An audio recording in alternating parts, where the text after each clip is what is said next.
My wife manipulated me into having a child, then kidnapped him to save him from men like me. I got him back and slammed the door on her forever. Years later, she's begging for his forgiveness. When my wife and I first met, she was perfect. As I drove her home from our first date in my car, I played my favorite song. She told me she didn't like it, and I told her that it was cool because of the melody. After 20 seconds of listening, she nodded and changed her mind. That's when I realized just how feminine and receptive she would be to my opinion, and I wanted to protect her at all costs. But nothing could save her from the wrath of radical feminism. You see, I used to love feminists, until my wife met this group near her job. These women were wolves in sheep's clothing. At first glance, it was just a friend group that supported each other and had a strong sense of sisterhood. But after spending a meal with them, I wanted to unalive myself, because they were the type of people that made it their life's purpose to get upset at everything. When I held the door open for them, one of them stomped on my toe with their heel and said, "That's for thinking women can't do anything by themselves." Or when I paid for the meal, the one sitting beside me pinched my arm and said, "Women work too." But when I asked if anyone else wanted to chip into paying the bill by zelling me, the entire table went silent. Go figure. It was after this meal that the pieces started coming together, because up to this point, our arguments were making no effing sense. If she ever caught me with a single dirty sock on the floor, she would tell me that it's my fault that RP allegations aren't taken more seriously, because no one respects women. Or if I ever asked to cue a song when she was on aux in the car, she'd say it was just like me, as a man, to be so effing entitled and make everything about myself. It honestly got to the point where I asked her to take a pregnancy test, because her hormones were going everywhere, and when it came out as negative, I knew it was just her crappy friends that were causing our marriage to collapse. But if you know me, then you know I am the last effing person to ever let a marriage die. Not just for me, or for her, but also for my son, Ian. Because he had already become attached to her, and saw her as a mother. So I did everything. I tried manipulation. Nothing crazy, just invited her to meet my friends who respected both men and women to show her what it was like. Didn't work. Next, I tried lavishing her with everything I could think of. For weeks, I took her on expensive boat dates, hotel room visits, even decorated our bedroom with that huge Valentine's Day display multiple times, just because. But it was never enough. She never thanked me, never changed her behavior, always just informed me that I was doing the bare minimum, and it was simply what she deserved. So in a final resort, I tried to act like her. I played her exact playlists, which had all turned into songs with extreme profanities, treated men the same as her, and at one point even got my nails done with clear gel. But just when I thought we were actually getting somewhere, I came home to Ian crying his eyes out. The only other person with him was my wife, but she was downstairs while he was in his room. It didn't make any sense. As he cried,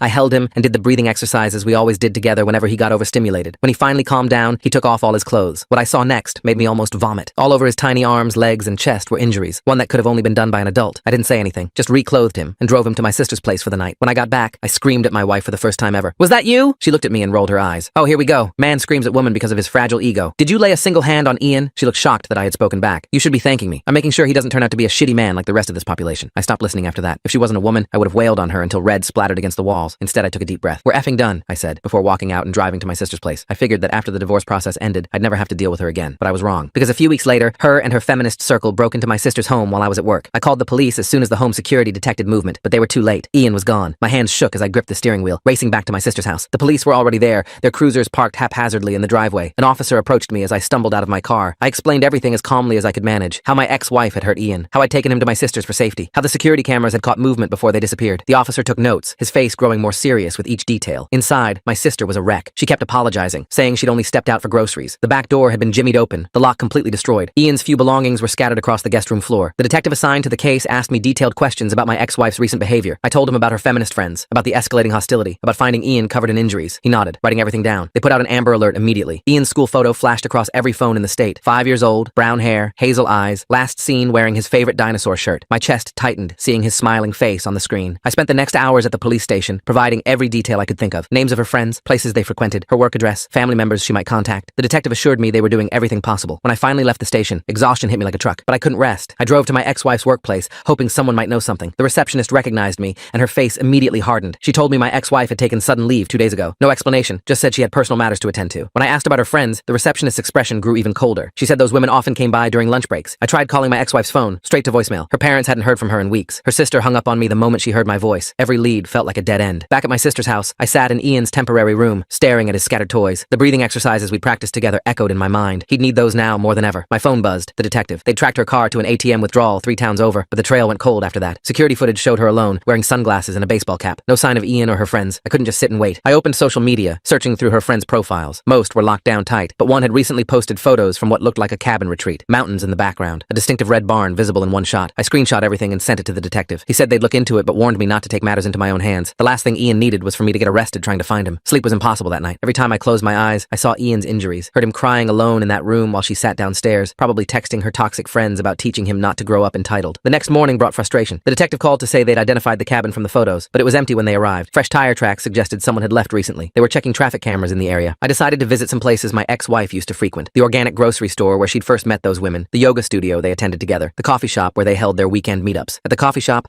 I recognized one of the baristas. She remembered me from when I'd picked up my ex-wife once. When I explained the situation, her Her eyes widened. She said the group had been in yesterday morning, huddled in the corner booth, speaking in hushed tones. She couldn't hear what they discussed, but remembered them mentioning something about protecting the future and necessary sacrifices. One of them had paid with a credit card. She gave me the name, O'Catherine Williams. I passed this information to the detective immediately. He seemed grateful for the lead, said they'd run the name through their systems. Within an hour, he called back. O'Catherine had rented a property about 2 hours north, paid for a full month in advance. The police were mobilizing to check it out. The detective firmly told me to stay put, that they'd handle it. But sitting still felt impossible. Ian had been gone for over 24 hours now. Every minute mattered. I found myself driving aimlessly, trying to think like my ex-wife. Where would she feel safe? Where would those women take a kidnapped child? They genuinely believed they were saving him from becoming another toxic man. They'd need somewhere isolated. My phone rang. Unknown number. I answered immediately, hoping against hope. But it was Victoria Chen, someone I didn't recognize at first. Then she explained. She used to be part of my ex-wife's friend group, but had quietly distanced herself months ago. She'd heard about Ian through the Amber Alert. Said she'd been struggling with whether to call, but couldn't stand by knowing a child was in danger. The group had become increasingly extreme, she explained. What started as empowerment had twisted into something darker. She mentioned they'd talked about a member's family farmhouse, somewhere remote where they could reprogram young boys before society corrupted them. She didn't know the exact location, but remembered it was near a small town called Millbrook. I thanked her profusely and immediately called the detective with this new information. He said they were already investigating the rental property, but would add this to their search parameters. The net was closing. That evening, I sat with my sister, both of us staring at our phones, waiting for news. She blamed herself, kept saying she should have been more careful. I assured her this wasn't her fault. The only people to blame were my ex-wife and her deranged friends. The detective called around 9 p.m. They'd found evidence at the rental property suggesting the group had been there recently. Children's clothing, food wrappers, toys, but they'd cleared out, likely warned somehow. He promised they were expanding the search. I couldn't take the helplessness anymore. I told my sister I needed air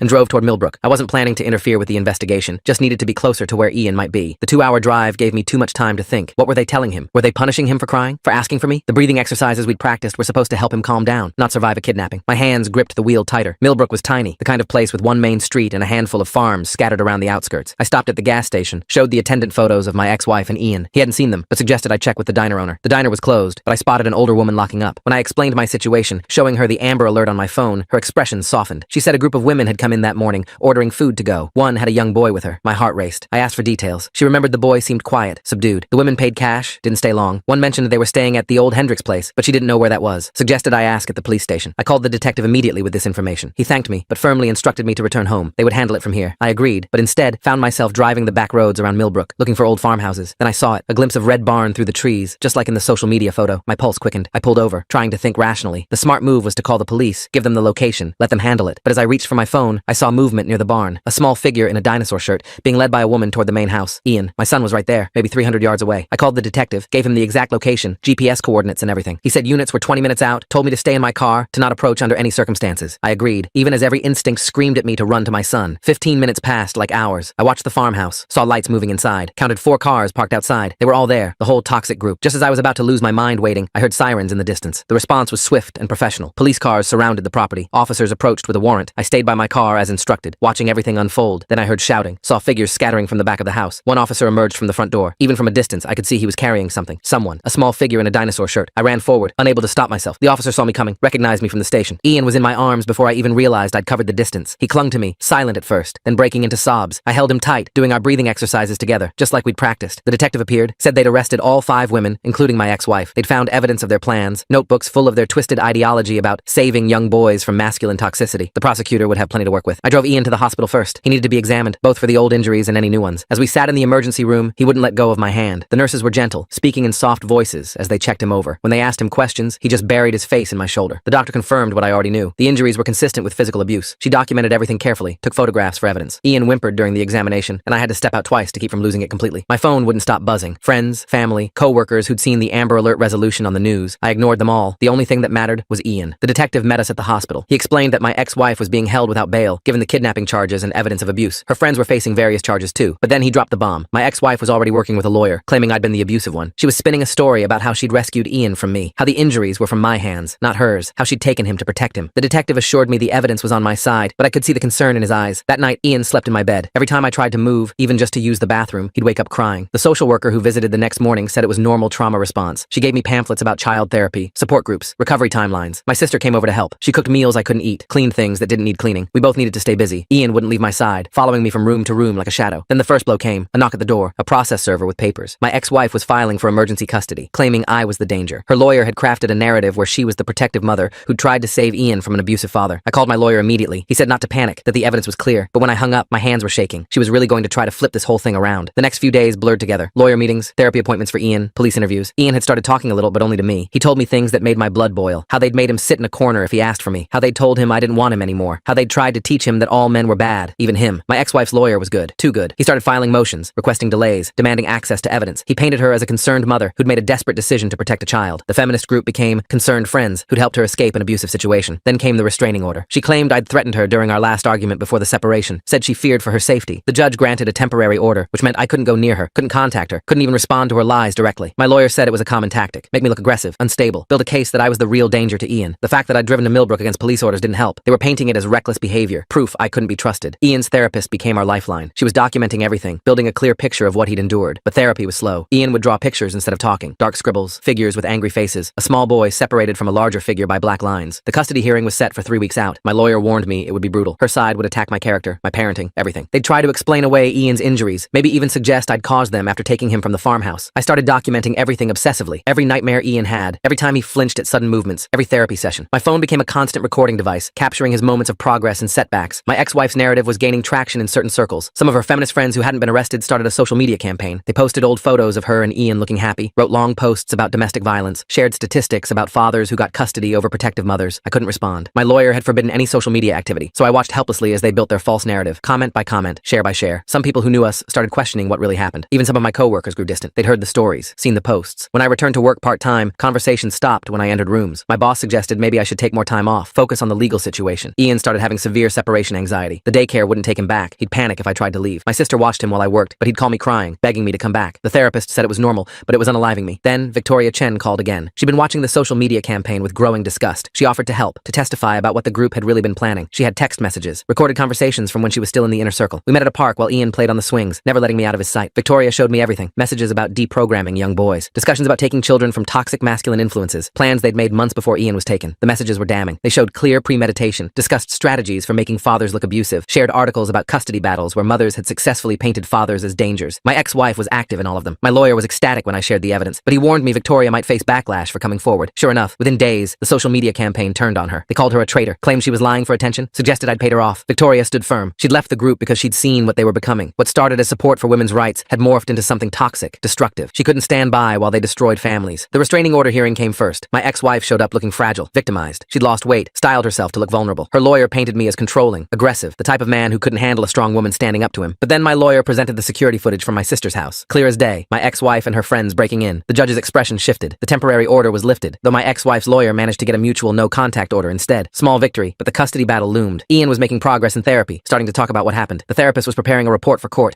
but warned me that these cases could go either way. Family court was unpredictable. My ex-wife's campaign intensified. She did interviews with sympathetic bloggers, appeared on podcasts about women's rights, always careful with her words, never quite lying, but twisting truth until it was unrecognizable. She was becoming a cause célèbre in certain circles. I focused on Ian. Every day was about his recovery, his healing. We developed new routines, new rituals, bedtime stories that went on for hours because he was afraid to sleep, meals together where he'd only eat if I ate first, proving the food was safe. The detective called with updates. They'd found more evidence at the farmhouse, plans for other children, other families they'd been watching. The prosecutor was building a strong criminal case, but that was separate from custody. Criminal conviction didn't automatically mean loss of parental rights. My lawyer hired a private investigator. We needed to show the judge who my ex-wife really was, not the victim she was pretending to be. The investigator found interesting things, financial records showing large transfers to her friends, meetings at hotels paid for with cash, a paper trail of deception. But she had investigators too. They dug into my past, interviewed ex-girlfriends, former coworkers, looking for any sign of aggression, control, toxic masculinity. They found a bar fight from college, spun it as evidence of violent tendencies. Ian's 6th birthday approached. He didn't want to party, just wanted to stay home with me. We made a cake together, his small hands helping mix the batter. When it came time for wishes, he whispered so quietly, I almost missed it. I wish the bad ladies never come back. The criminal trial was set to begin before the custody hearing. My lawyer said this was good. Criminal conviction would help our case. But my ex-wife's lawyer was fighting for separate trials, trying to delay, complicate, confuse. More witnesses came forward. Parents from Ian's school who'd noticed changes in him after my ex-wife's behavior shifted. Neighbors who'd heard her yelling at him for acting too much like a boy. Each testimony was a small victory, but the fight was exhausting. My ex-wife requested supervised visitation while the custody case was pending. Her lawyer argued she had a right to see her son, that denying access was parental alienation. The thought of Ian having to see her again made me sick. The therapist testified that forced visitation would be traumatic for Ian at this stage. The judge agreed to postpone the decision until after more therapy progress. Another small victory, but my ex-wife's lawyer spun it as me turning Ian against his mother. The social media war escalated. Hashtags appeared. Hashtag justice for mothers. Hashtag believe protective moms. My name was dragged through the mud by people who'd never met me. Ian's trauma became fodder for their agenda. I had to change Ian's daycare plans 3 times. Word would get out where we were enrolled, and protesters would show up. Not many, but enough to scare the administrators. They'd hold signs about fathers' rights being used to abuse mothers, about children being forced into dangerous situations. My sister received threats, vague ones, but enough to make her install new security systems. She never complained, but I could see the strain. My family was being punished for protecting Ian. Then came a breakthrough. One of the arrested women, O'Catherine Williams, decided to cooperate with prosecutors. She'd been horrified sighed when she realized they'd actually hurt Ian. She'd thought it was just about education, not abuse. Her testimony would be crucial. My ex-wife's lawyer tried to discredit O'Catherine, claiming she was lying to get a lighter sentence. But O'Catherine had kept records, videos of planning sessions, messages about their true intentions, evidence that contradicted every claim my ex-wife was making. The custody hearing was postponed twice. Each delay meant more time in limbo, more therapy sessions where Ian asked when the bad stuff would be over. I ran out of ways to explain legal procedures to a 6-year-old. We developed a new normal. Morning routines that included checking locks twice, afternoon activities that kept us in public, visible spaces, evening rituals that involved me proving over and over that I wasn't going anywhere. My ex-wife made a mistake. In an interview with a sympathetic podcaster, she let her mask slip, started ranting about how men were inherently violent, how boys needed to be reformed from birth. The interviewer, sensing controversy, pushed harder. The full interview was damaging to her cause. My lawyer had it transcribed, highlighted the worst parts. Her words about Ian needing to be fixed before he became like other men. Her admission that she'd been planning the intervention for months. Her belief that fathers had no real role in raising children. But her supporters rallied. They claimed the interview was edited unfairly, that she'd been trapped into saying things out of context. The narrative war continued, truth becoming increasingly irrelevant to those who'd chosen sides. Ian started kindergarten at a new school. I'd vetted it carefully, met with administrators, explained the situation. They were supportive, had security measures in place, but I still sat in the parking lot for the first hour each day, just in case. Progress was slow, but real. Ian started playing with other kids again. His drawings became less dark. He still needed our breathing exercises, but less frequently. The therapist said he was resilient, that children could heal with proper support. The criminal trial began. I had to testify, relive finding Ian's injuries, describe the terror of him being taken. My ex-wife sat at the defense table, playing victim even as evidence mounted against her. Her friends looked less confident as the reality of prison became real. During cross-examination, her lawyer tried to paint me as controlling, suggested I'd exaggerated Ian's injuries, but the medical records spoke for themselves. The photos of bruises, the documented patterns of abuse, the jury's faces told the story. Victoria Chen testified brilliantly. She laid out how the group had radicalized, how noble intentions had warped into something dangerous. She had receipts for everything, messages, recordings, plans. My ex-wife's lawyer couldn't shake her. The verdict came back guilty on all counts: kidnapping, child abuse, conspiracy. My ex-wife's shock looked genuine. She'd really believed her own narrative. Her friends got varying sentences based on involvement, justice, but it didn't erase what Ian had endured. The custody hearing was anticlimactic after the criminal conviction. My ex-wife's lawyer tried to argue the criminal case was separate from custody, that she still deserved parental rights, but the judge had seen enough. Full custody to me. Supervised visitation only after extensive therapy and parenting classes, if the therapist deemed it safe for Ian. My ex-wife's rage was visible even as her lawyer tried to calm her. She screamed about injustice, about systemic bias, about fathers' rights being weaponized. But it was over. Legal victory didn't mean emotional victory. Ian still had nightmares, still needed therapy, still asked why mommy had hurt him, but we were safe. The law recognized what I'd known all along. She was the danger, not me. The social media campaigns eventually died down as new causes emerged. Some people would always believe her version, but it didn't matter anymore. What mattered was Ian healing one day at a time. We moved to a new city 6 months later. Fresh start, new school, new therapist who specialized in trauma recovery. Ian was doing better, making friends, laughing more. The breathing exercises became less about crisis management and more about mindfulness. He asked about her sometimes. I told him age-appropriate truths, that mommy was sick in her thinking, that it wasn't his fault, that he was safe now and always would be. He'd nod, process, then return to being a kid. The recovery wasn't linear. Bad days still happened. Triggers we didn't expect, but more often, there were good days. Soccer practice where he scored his first goal. Sleepovers he actually wanted to attend. Report cards showing he was thriving academically. I dated eventually, carefully, always prioritizing Ian's comfort. He was cautious but open, his therapist helping him understand that not all women were like his mother, that healthy relationships existed, that he deserved love and safety. Looking back, the signs had been there. The way she'd changed her mind about that song on our first date, I'd seen it as flexibility, not instability. The gradual shift in her friend group, the escalating rhetoric, the way she'd started seeing oppression in every interaction. But I couldn't have predicted how far it would go, how a movement meant to empower would be twisted into something that hurt a child, how ideology could override maternal instinct, how she'd convince herself that hurting Ian was saving him. The legal battles taught me about resilience, about fighting for truth when lies are louder, about protecting what matters most even when the world seems against you, about the importance of documentation, witnesses, and never giving up. Ian taught me about healing, about how children can bounce back with proper support, about the power of consistent love and stability, about how breathing exercises meant for overstimulation could become tools for surviving trauma and emerging stronger. We still do those exercises together sometimes, but now they're just habit, not necessity. A reminder of where we've been and how far we've come, a symbol of survival and recovery. The scars remain, physical and emotional, but they're fading. Ian is growing into a confident, compassionate young man. He knows his story, but isn't defined by it. He's learned that strength isn't about gender, but about character. And me? I learned that protecting your child sometimes means fighting battles you never expected. That truth eventually prevails, even when lies are louder. That healing is possible, even from the deepest wounds. That love, real, consistent, protective love, is the most powerful force there is. The years that followed weren't easy, but they were ours. Ian started 7th grade at a school where nobody knew our history. He'd grown tall, almost reaching my shoulder, and his confidence had returned in ways that still surprised me. The breathing exercises we'd practiced during his trauma had become something he taught other kids who struggled with anxiety. I'd remarried by then. Sarah was a pediatric nurse who understood trauma, understood why Ian sometimes still needed to check that I was nearby. She'd met us at one of his therapy sessions, volunteering her time to help kids process difficult experiences. Ian had taken to her slowly, carefully, but genuinely. Then the letter came. Official prison stationery, my ex-wife's handwriting. My hands trembled as I opened it. She was getting out. Good behavior, completed programs, the whole rehabilitation narrative. 5 years had passed since the trial. She wanted to see Ian. I called my lawyer immediately. He reminded me that the custody agreement still stood. Supervised visitation only if the therapist approved and Ian consented. But Ian was 12 now, old enough to have opinions the court would consider. That night, I sat Ian Ian down and showed him the letter. He read it silently, his face unreadable. When he finished, he set it down and looked at me. He asked if she could force him to see her. I told him no, that he had a choice now. He thought about it for days. Sarah and I gave him space, let him process. His therapist offered extra sessions. Finally, he came to me with his decision. He wanted to see her once, just to ask her why. The meeting was arranged at a family counseling center. Neutral ground, professional supervision. I waited in the lobby while Ian went in. Sarah held my hand as we sat in those uncomfortable plastic chairs, watching the clock. An hour later, Ian emerged. His eyes were red, but his shoulders were straight. He told me she'd cried, apologized, tried to explain about the ideology that had consumed her, but when he'd asked her directly if she still believed those things about men, about him, she'd hesitated. That hesitation told him everything. He never asked to see her again. The court respected his decision. She sent letters occasionally, which we kept unopened in a box. Ian said maybe someday he'd read them, but not now. Not while he was still becoming who he wanted to be. Victoria Chen stayed in our lives. She'd become an advocate for cult awareness, specifically how extreme ideologies could infiltrate seemingly positive movements. She spoke at conferences about her experience, always emphasizing how gradual the radicalization had been. Ian called her Aunt Vicky. My sister never fully forgave herself for that day they took Ian. No amount of reassurance could shake her guilt, but she became the fiercest protector, installing security systems for other single parents, volunteering with organizations that helped families escape dangerous situations. High school brought new challenges. Ian discovered he had a talent for debate, ironically enough. His experiences had given him a unique perspective on extremism, on how noble causes could be twisted. His teachers praised his ability to see multiple sides of issues while maintaining his own moral center. He dated eventually. I watched nervously as he navigated relationships, worried about what patterns he might have internalized. But Sarah helped me see that he was doing it right, communicating openly, respecting boundaries, walking away from anyone who showed red flags. The day he got accepted to college, we celebrated quietly. He'd chosen a school 3 states away, far enough to build his own life, but close enough to come home when he needed. He was studying psychology, wanting to understand what had happened to his mother, to help other kids who'd been through similar experiences. Before he left, we sat in his room packing. He pulled out an old dinosaur shirt, the one he'd been wearing when they took him. Somehow it had survived all our moves. He held it for a moment, then tossed it in the donation pile. He said he didn't need reminders anymore. My ex-wife tried to contact him directly when he turned 18. Social media messages, emails to his school account. He showed them to me, not asking for advice, just keeping me informed. He'd blocked her each time, calmly and without drama. He told me he'd said everything he needed to say in that one meeting. Sarah and I had a daughter when Ian was in his sophomore year. He came home for her birth, held her with such gentleness, it made my chest tight. He whispered to her that she was safe, that she'd always be safe, that her brother would make sure of it. The nightmares had stopped years ago, but sometimes I still woke up thinking I heard him crying. Sarah would remind me to breathe. The technique that had helped Ian through panic attacks now helped me through the echoes of trauma. Ian graduated with honors. His thesis was on the radicalization of social movements and their impact on family structures. His advisor said it was one of the most insightful papers she'd read. He dedicated it to all the kids who survived someone else's ideology. He went on to graduate school, then into practice. Dr. Ian became known for his work with children caught in custody battles involving extremist parents. He testified as an expert witness sometimes, his own experience lending weight to his professional opinions. The day he got married, I walked him down the aisle. His bride was a fellow psychologist who understood his history without being defined by it. As I stood to give a toast, I caught sight of Victoria in the crowd, tears streaming down her face. She'd become family in every way that mattered. My ex-wife died when Ian was 32. Prison had aged her badly, and the ideology that had consumed her had left her isolated. Her feminist group had long since disbanded, most members either imprisoned or reformed. She'd never stopped believing she was right. Ian asked me to go with him to the funeral. There were only a handful of people there. He didn't speak, just stood quietly at the back. Afterward, he told me he'd needed to see it end, to know that chapter was truly closed. He named his son after me. Little Jamie learned breathing exercises as a game, not as survival. He grew up knowing his dad's story in age-appropriate pieces, understanding that sometimes people who should protect you don't, but that healing was always possible. I retired early to help with the grandkids. Sarah and I bought a house with a big backyard, the kind of safe space I'd always wanted for Ian. We hosted Sunday dinners where Ian's family, my sister's family, and Victoria's family all gathered. The table was loud and chaotic and perfect. Sometimes new clients would come to Ian with stories eerily similar to ours, parents using ideology to justify abuse, children caught between extremism and love. He'd help them with a combination of professional skill and personal understanding that few could match. The breathing exercises became a family tradition, not for trauma anymore, but for mindfulness, for gratitude. We'd do them together before big moments, graduations, weddings, births, breathing in peace, holding love, exhaling the past. Ian kept one photo from his childhood, not one with his mother, but one of just him and me, taken a week after the rescue. Both of us looked exhausted, damaged, but we were together. He framed it in his office, a reminder of where the healing began. The last time we talked about those days in detail was when his daughter turned 5, the age he'd been when it happened. He asked me how I'd found the strength to fight so hard. I told him it wasn't strength, it was love, simple, protective, unwavering love. He understood then what I'd always known, that protecting your child isn't about being perfect or strong or having all the answers. It's about showing up, fighting through the fear, and never letting go, even when the world tries to convince you otherwise. The scars faded, but never fully disappeared. They became part of our story, not the defining chapter, but an important one. They reminded us that survival was possible, that truth could prevail, that love could overcome even the deepest betrayal. Ian built a life of purpose from the ashes of trauma. He helped hundreds of children escape similar situations. He raised his own kids with wisdom earned through pain. He proved every day that his mother had been wrong. He'd become an extraordinary man, not despite his experiences, but because he'd learned to transform them. And me? I learned that fatherhood sometimes means fighting battles you never imagined, that justice comes in many forms, that healing isn't linear, but it's always possible, that the breathing exercises you teach your child to manage overstimulation might one day become the foundation for both of your survival. Most importantly, I learned that love, real, protective, unconditional love, is the most powerful force in the universe. It's what made me race through the night to find my son. It's what helped him heal. It's what built our family back stronger than before. The radical feminists had tried to teach Ian that masculinity was toxic, that fathers were dangerous, dangerous, that boys needed to be fixed. Instead, he learned that extremism in any form was the real danger, that good men and women stood together, that strength meant protecting those you loved while respecting those you didn't. Our story became one of survival and redemption. Not the kind that makes headlines or wins awards, but the quiet kind that happens in therapy sessions and bedtime stories and Sunday dinners. The kind where a little boy who was told he was broken grows up to help other broken children heal. We still do it together sometimes, my son and I. Not because we need to anymore, but because it connects us to where we've been and how far we've come. It reminds us that we survived, that we won, that love conquered all.